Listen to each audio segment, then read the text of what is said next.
Alappuzha Vandanam medical college ആശുപത്രിയിൽ 71 വയസ്സുകാരന് ചികിത്സ ലഭിച്ചില്ലെന്ന് പരാതി. അർത്തുങ്കൽ സ്വദേശി സെബാസ്റ്റ്യനാണ് കൃത്യസമയത്ത് ചികിത്സ ലഭിക്കാത്തതിനാൽ കോമാവസ്ഥയിലായത്.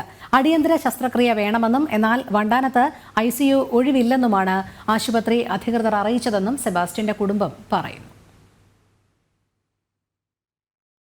ചേർത്തല അർത്തുങ്കൽ സ്വദേശി സെബാസ്റ്റ്യനെ തലവേദനയെ തുടർന്ന് ഇന്നലെ രാവിലെ 7 മണിയോടെയാണ് ആലപ്പുഴ വണ്ടാനം മെഡിക്കൽ കോളേജ് ആശുപത്രിയിൽ പ്രവേശിപ്പിച്ചത്.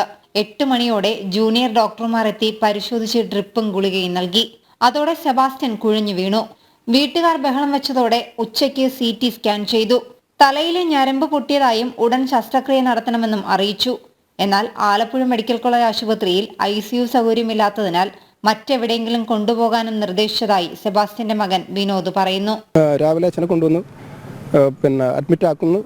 അതിനുശേഷം എക്സ്റേ എടുത്തില്ല, CT സ്കാൻ എടുക്കുന്നു. CT സ്കാൻ എടുത്തതിന് ശേഷം കൊണ്ടുവന്ന് 12 രൂപയുടെ CT സ്കാൻ റിസൾട്ട് കാണിക്കാൻ നേരത്തെ അവർ പറയുന്നത് വെയിൻ പൊട്ടിയിട്ടുണ്ട്, BP ബ്ലഡ് പ്രഷർ കൊണ്ടാണ്, അത് നമുക്ക് സർജറി ചെയ്യാം, അങ്ങനെ കാര്യമെല്ലാം പറഞ്ഞു.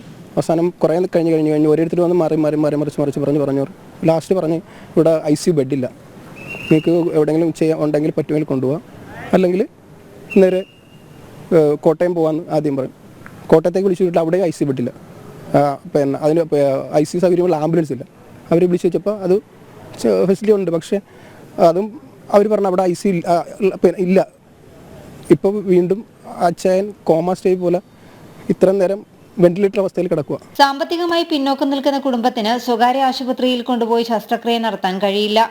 കോമാവസ്ഥയിലായ സെബാസ്റ്റ്യനെ മറ്റേതെങ്കിലും ആശുപത്രിയിലേക്ക് മാറ്റണമെന്നും അല്ലെങ്കിൽ വാർഡിലേക്ക് മാറ്റുമെന്നുമാണ് ആശുപത്രി അധികൃതർ പറയുന്നത്. സർക്കാർ ആശുപത്രികളിൽ രോഗികൾക്ക് മികച്ച ചികിത്സാ സൗകര്യമെന്ന് കൊട്ടിഘോഷിക്കുന്ന കേരളത്തിലാണ് പാവപ്പെട്ട ഗൃഹനാഥന് ഈ അവസ്ഥ. ജനം, ആലപ്പുഴ.